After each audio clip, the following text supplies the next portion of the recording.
Hi there.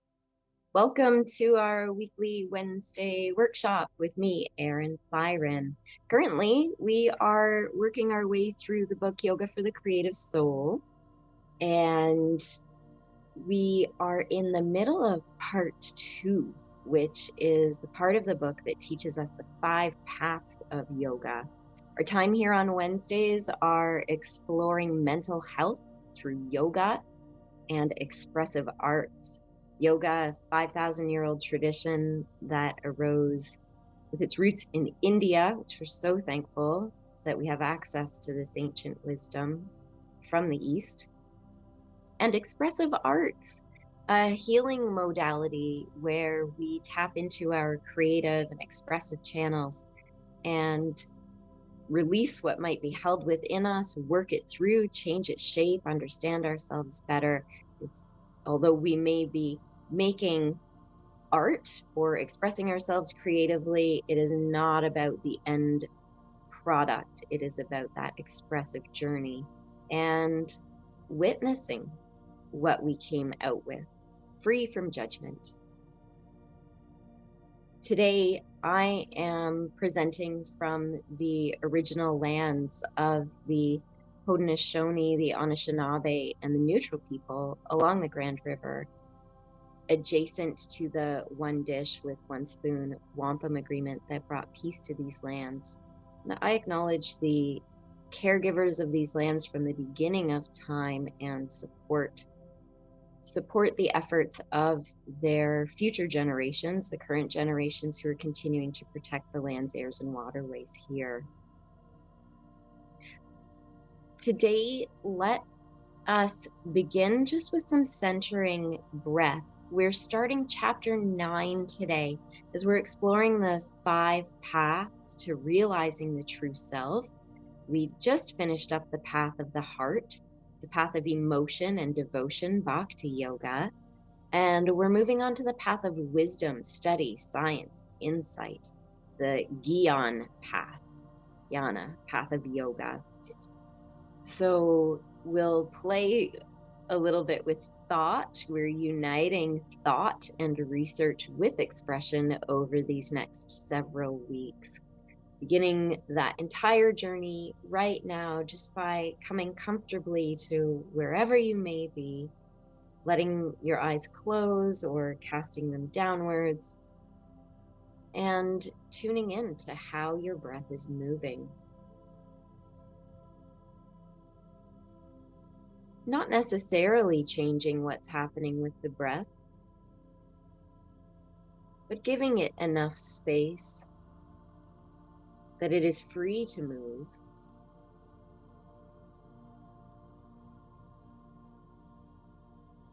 Not interrupting those relaxing exhales with any inhales, but rather letting the breath be complete, smooth,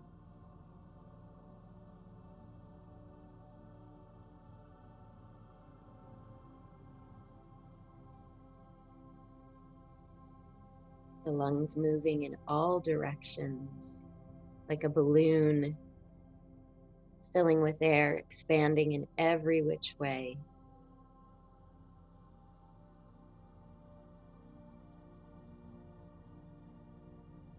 And in the out breath, the contraction, feeling the lungs moving inwards, emptying, releasing all that does not serve you.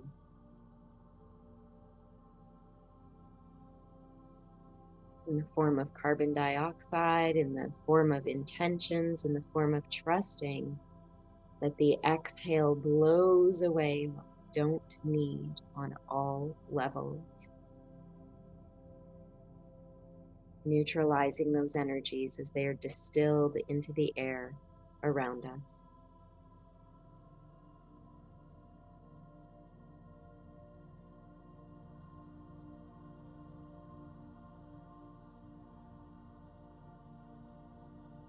And you may let that breath expand its presence, imagining when you inhale that health, vitality, goodness flows to every cell of your body. And when you exhale, that health shines more brightly within and around you.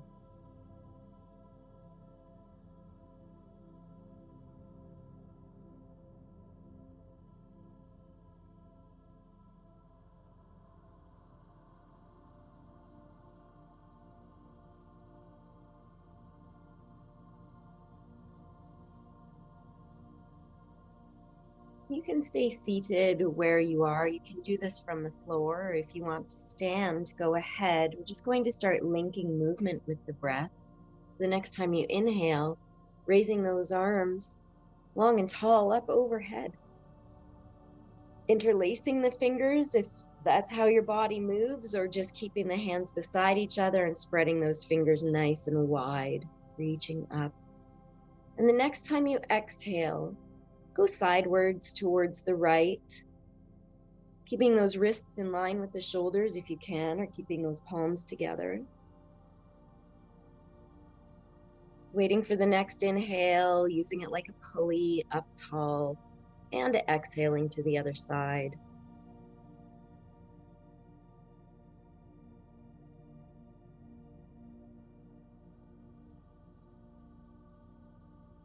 Back up.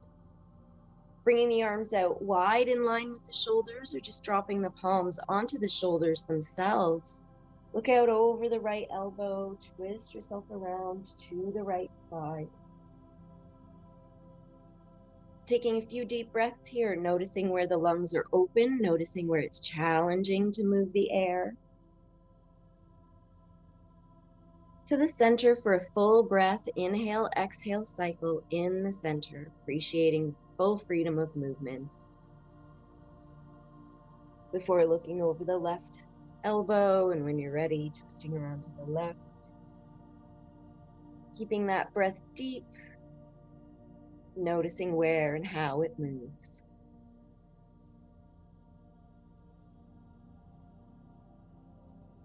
To the center for a full breath, letting the arms come down, hands to knees, and a seated or standing cat-cow, exhaling, rounding the spine one way, inhaling, rounding it the other way. Usually we exhale when we shorten the front of the body, facilitating that out breath. Usually we inhale as we're opening the front, making some extra space for the air. If you're looking for a change, if you're feeling a little stuck, routine, you can switch that around. You can inhale on the cat and you can exhale on the upward facing cow. It'll feel strange, and that's some of the fun.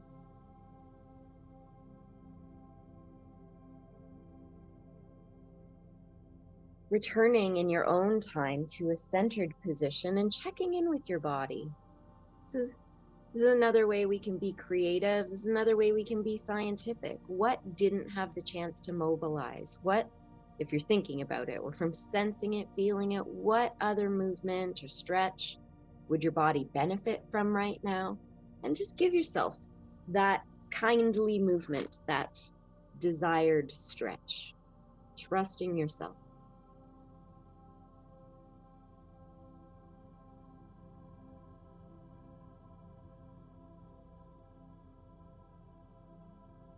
You can spend a little bit of time with this, where we're headed next. And next part of this activity needs a pen and paper. This is where we're going to brainstorm a little bit. This Guion path, the scientific or intellectual path, is for those who tend to study, who love learning, discovering, knowing how things work and why. And this research-based modality can still be a very creative path. Stereotypically, this tends to be the kind of person who says, I'm not creative, I I can't make art. I can't even draw a stick figure. However, the philosophy behind yoga for the creative soul is that we are all creators. We were created. We are of creation. Therefore, we are creative. And that doesn't have to mean sculpting or painting or writing or singing. Moment by moment, we're creating ourselves and we're creating our lives. But to begin this brainstorming exercise, and treat this a bit like a brain dump, we won't leave too much time for this list. On a piece of paper, write as many art forms as you can that pique your curiosity. Art forms that pique your curiosity. So there's the obvious ones like the ones we already mentioned, but remember mosaic and puppet shows, remember textiles, sewing, quilting, knitting. Remember house painting and interior decor, fashion design. So many different art forms, film, media. Just play, just give yourself the chance. Many art forms as you can think of it, and you're okay to repeat yourself, by the way. That helps the brain keep coming up with ideas. If we get stuck, we just write what we already have down a few more times.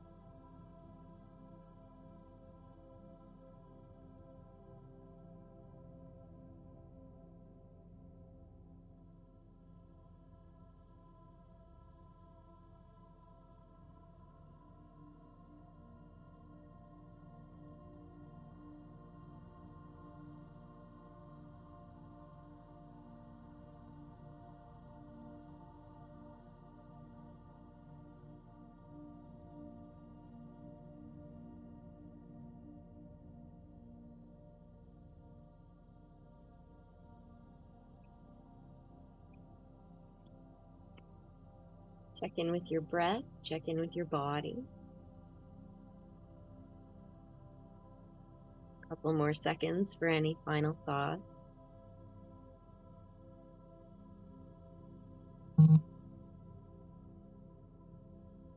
And then set this aside. Give yourself a moment to do a check for yourself. You made that list, you did it, good work, might be long, might be short, doesn't really matter. Just check in, what thoughts are with you now? This Gion path, this path of the intellect is very much a mental process. The dark side of this path is that a person can get caught in overthinking or inappropriate, unhelpful ideas, can go down the wrong path of research, a darker path, unhelpful path.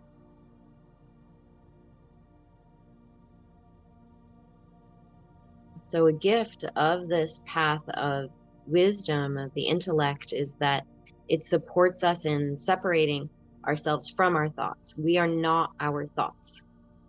There's the monkey that's thinking, jumping from tree to tree, eating every banana it can get its hands on. And there's a part of us that's just watching the monkey. And that witness self, as we cultivate that witness self, the jumpy monkey witness self, as we cultivate the witness self helps calm the monkey and learns to not take our thoughts so seriously. Thoughts change very quickly, feelings come and go, but who we know we are inside, our gifts, our interests, those aspects of the true self are pervasive, are constant. So that is a gift. Getting to know the true self is a gift of this Gion path.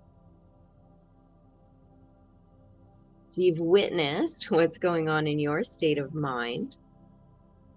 Come back to your list and circle 2 or 3 of those modalities that you came up with that are of interest to you.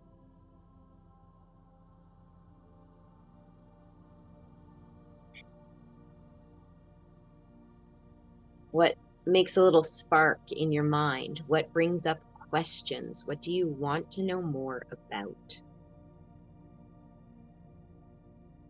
And even if you have a foundation of awareness, of knowledge, maybe you want to do a deeper dive on this modality.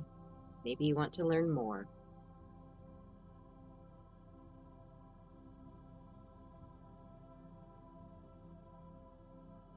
Depending on how you arranged your paper, you can either draw arrows from those two modalities or write each of those modalities on a new piece of paper and acknowledge, brainstorm how you could learn more. Be as specific as you can be, and if it's very broad and vague, that's okay too.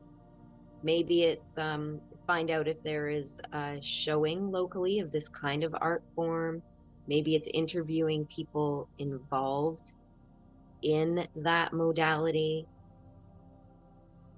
Take a course at a community college, an adult interest center.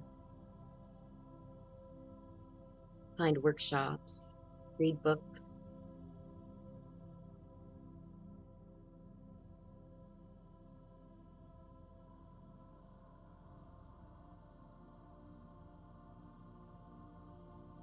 You're just brainstorming. How could you learn more about this modality?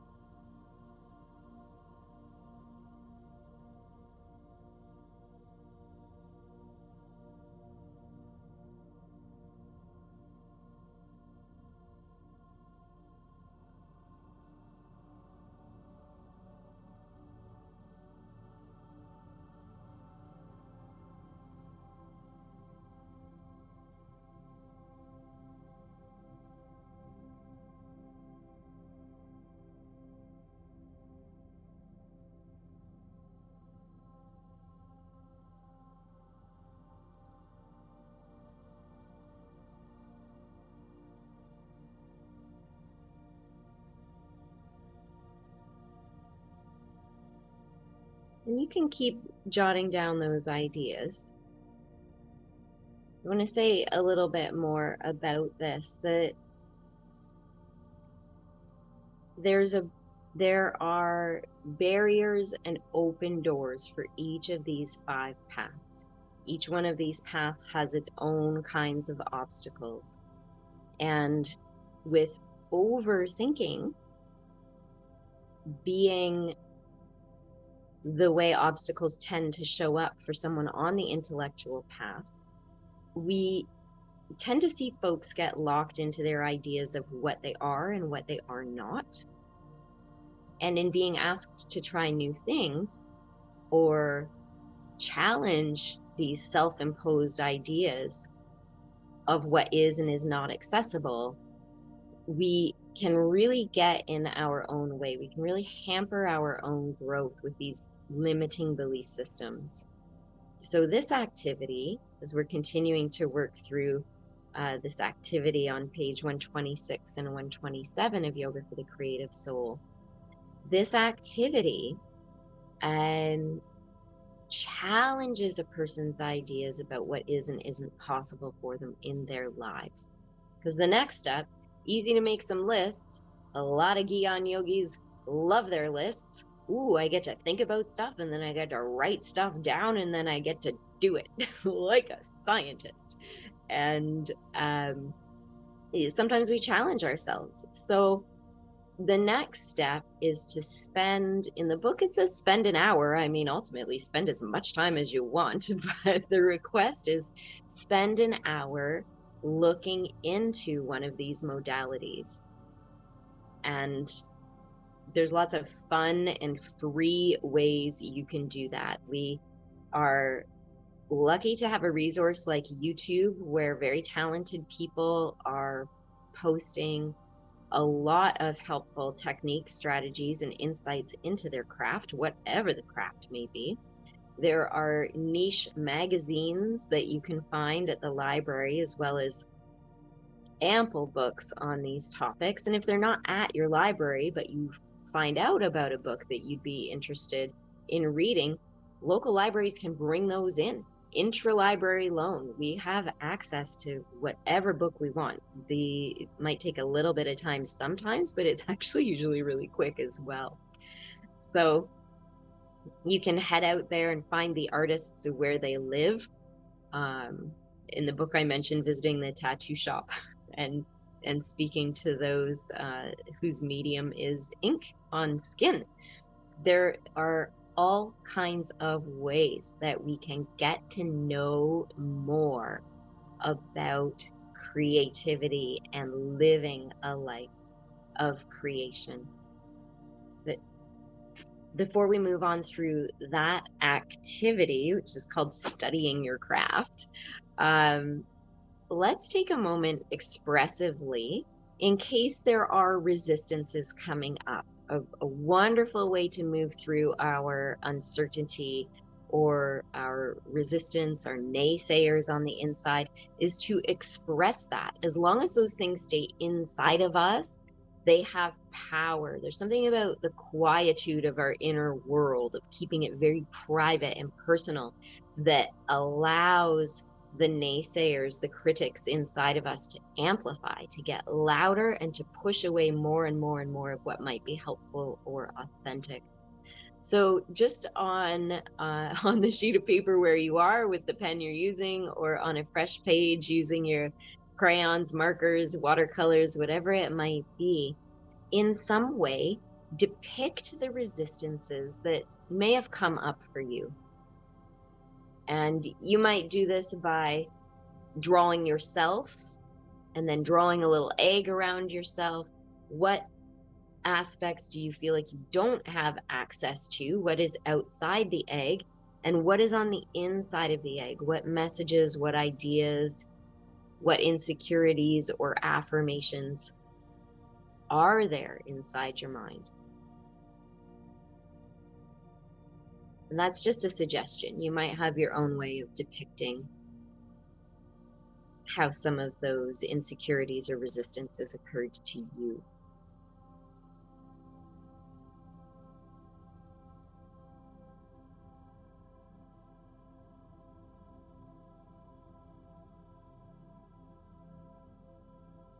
Noticing your breath while you're engaged in this creative process.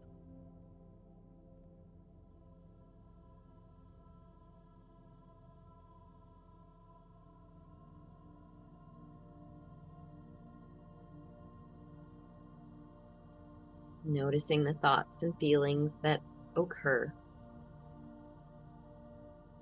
as you are expressing this uncertainty, unwillingness, procrastination, pain, or however that naysayer or resistance is showing up.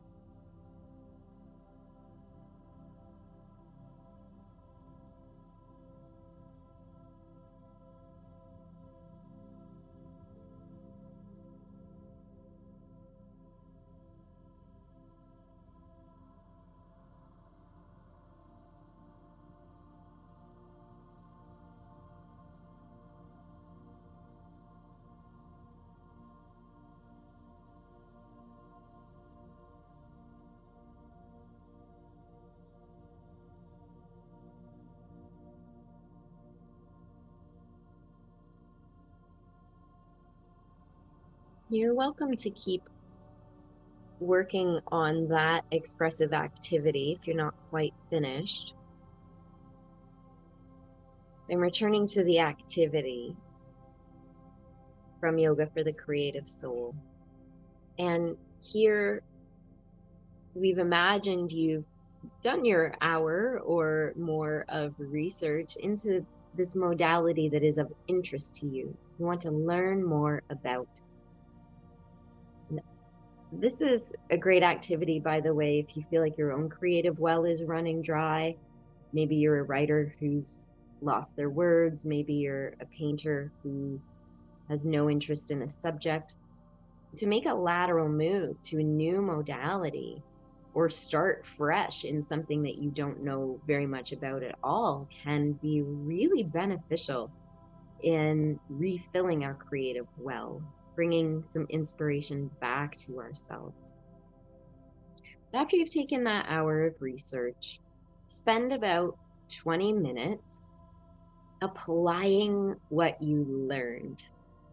And remember, it's expressive arts. We're not expecting anything from the application. It is about the endeavor, not the end product. So there can be something, we're back to resistance again, but there can be something very rewarding and nourishing about engaging in this subject of interest. When we're free from judgment, when we don't have those thoughts about how we think it should be, we've got a lot of bandwidth to play. We've got a lot of freedom to explore and learn. And in learning anything new, mistakes are inevitable. The roughness of it rather than the finesse of it will be revealed, and that's okay. It's like taking the before picture, if you want to think of it that way. We know that with just a little bit of practice and skill building, it will change. I'm thinking about carpentry now, how I tried so hard in shop. I tried so hard. They made us do diagrams every time. You measured stuff, measure twice, cut once. It's how it's done. Draw a line and only sand it down to the line. You know, there's ways we do this. And every single project that I turned in was like, it was stable, it would work. This is a great shelf. This is just a fine box. But the measurements were off by centimeters. They were way bigger or smaller than the diagram that I'd submitted. Why? I don't know why. But that's part of the learning curve.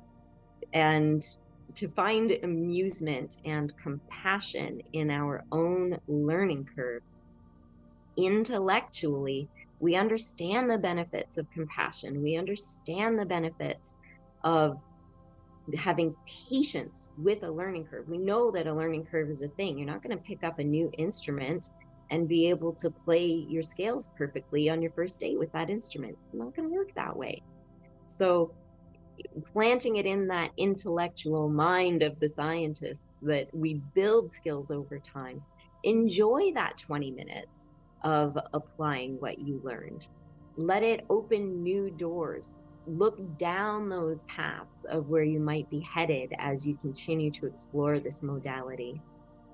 And thinking of that, of the fun and the freedom of learning something new, let's draw an aesthetic response. Let's draw an artistic answer to the expressive arts you just did about resistance. In some way, depict your way through that resistance, depict an open window that gives you some breathing space, depict yourself walking away from the limiting beliefs and ideas. However that comes through you, in one more expressive activity, demonstrate yourself proceeding. Even though things may not be coming out the way you want yet, even though there are naysayers, concerns within.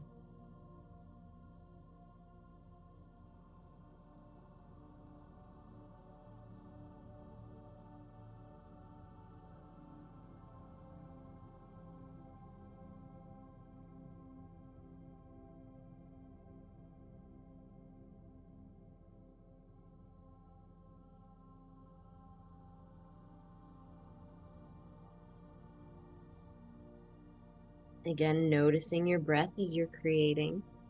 If you went with the idea of yourself in the egg, showing what you don't really have access to on the outside of the egg and what's coming at you on the inside of the egg, perhaps in this depiction there is an exchange of some of those ideas, or perhaps you draw yourself free from the egg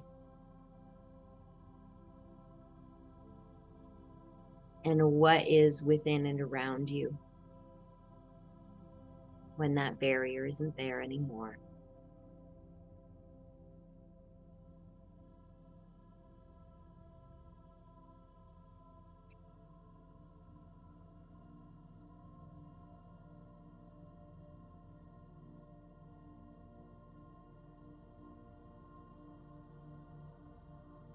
The reason this activity tells you to apply what you learned in your study and your exploration for 20 minutes is that 20 minutes is a really short period of time. So there's not a lot of pressure in producing an end product. It's unlikely we're going to get to an end product in 20 minutes. And knowing that we're just going into it briefly, it's lower stakes and can free us up. It can free us up.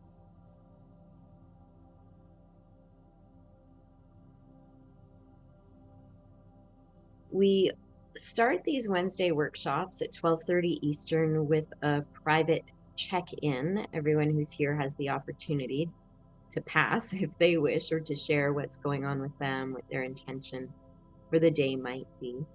And we close with a checkout, time permitting. Some of that we'll do on camera so folks get a flavor for what it's like here or gain inspiration from the group as a whole. And there's no pressure to share, but the chance is there. This time as we share, I encourage you to acknowledge what artistic modality struck your fancy. How do you think you might research it? And if you wish to show your expressive works of resistance and hope or transcendence, feel welcome to do that as well. But I turn it over to the group.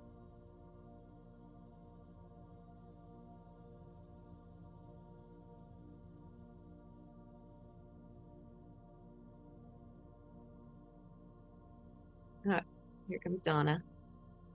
She's here, she's talking. Here she is. It's not the greatest thing, but my two items were slow stitching and creating a space for my creativity. My space is not a nice place, so that's really what I wanted to do. So I just started to depict the slow stitching. This is my desk that I would love to have so organized in my new space. My needle with my thread. This is my storage system that I really want to recreate, get rid of the old and start a whole new. So this is my organizing. So not finished, but just a taste. Beautiful, Donna, thank you.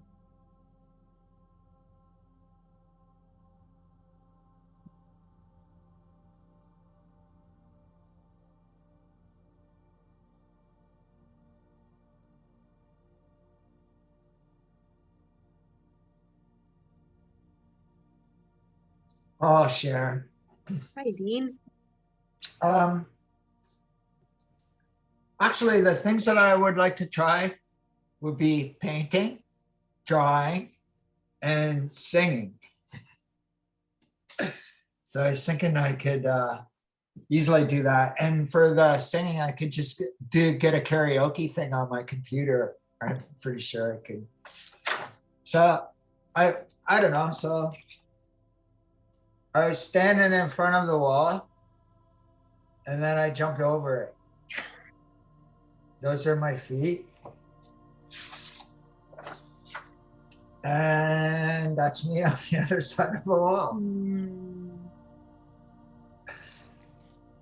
Great big smile, yellow sun. Thank you.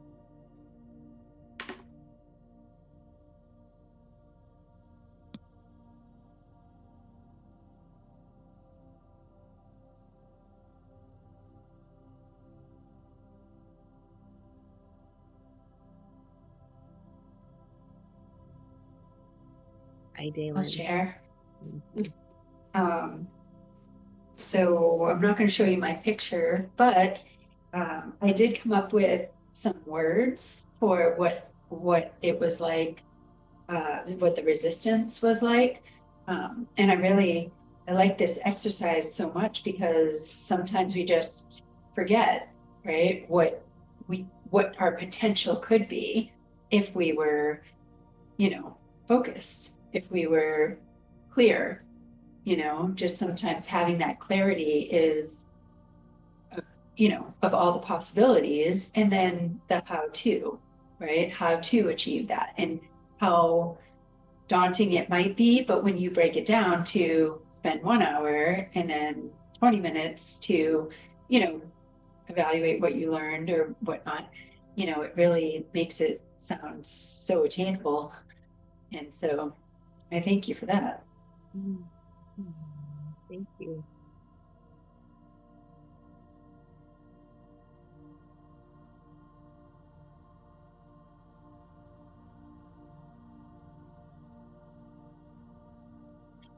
Dean, your wall reminded me of the exercise we did on the 25th of January, where I felt like I was up against a brick wall and then breaking through.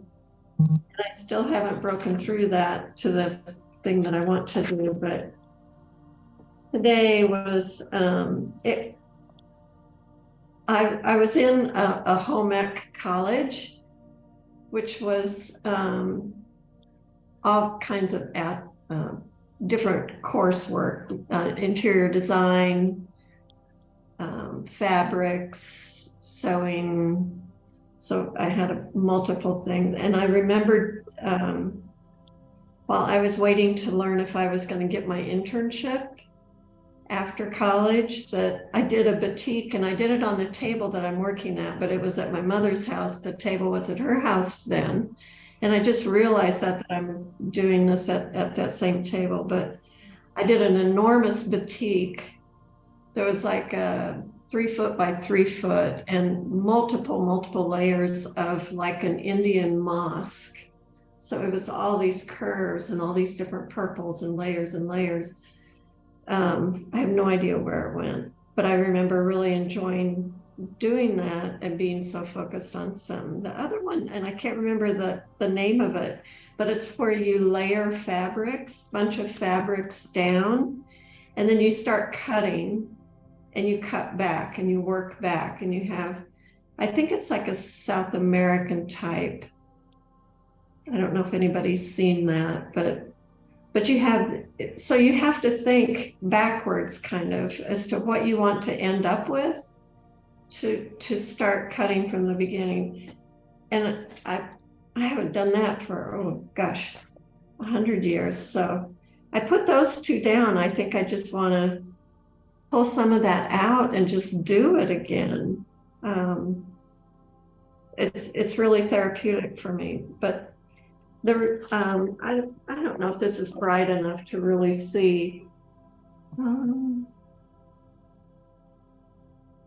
Hold it up a bit, up. Skyward. Oh, layers of meaning. Look what Florence is. Yeah, Florence has the, kuna. Yeah, cool. But and there's barrier for me. Oh yeah, that's it. Thank you. The barrier for me is this time of year, and I keep bumping up against this time of year. The first quarter is just a real busy one because I cover for a facility with 60 intellectually disabled adults. And so it's that time of year when you have to do all the assessments and all the evaluations, and it's a lot of sitting and putting all that information together, lab reports and weights and stuff. And so it's like, I just have to drop everything for that. So I'm putting this on the burner for, it just seems, I just get so paralyzed in the first quarter. So I'm putting this, that I don't know how to break down that resistance except to just walk through it and just get it done and stick with it. But, so I think I'll plan one of these art forms in April. May, it'll be done in May. So I can investigate that for now. Fun, George. Thank you. Thanks for the reminders for all of us about self-study.